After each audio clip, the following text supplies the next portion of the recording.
ଆସନ୍ତା ମାସରୁ ବନ୍ଦ ହୋଇଯିବ ମାଗଣା ଚାଉଳ।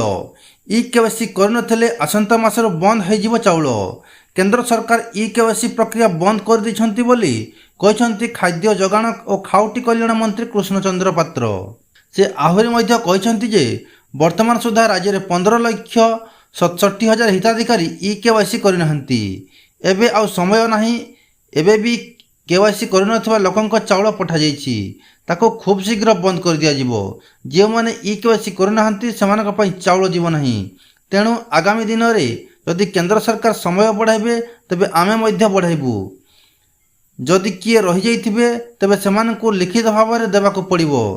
ତାପରେ ଯାଇ ଆମେ ସେମାନଙ୍କ କଥା ବିଚାର କରିବୁ। ସୂଚନାଯୋଗ୍ୟ ଯେ ଭୂତ ହିତାଧିକାରୀଙ୍କ ଚିହ୍ନଟ ପାଇଁ ଇ କେୱାଇସି ଯୋଜନା କରାଯାଇଥିଲା, ଯେଉଁଥିରେ ରାସନ କାର୍ଡରେ ନାମ ଥିବା ପରିବାର ସମସ୍ତ ସଦସ୍ୟଙ୍କ ଆଉ ଥରେ ଇ କେୱାଇସି କରିବା ବାଧ୍ୟତାମୂଳକ ଥିଲା। ହେଲେ ଧାର୍ଯ୍ୟ ତାରିଖ ବିତି ଯାଇଥିଲେ ମଧ୍ୟ ସମ୍ପୂର୍ଣ୍ଣ ହୋଇପାରିନଥିଲା ଇ କେୱାଇସି।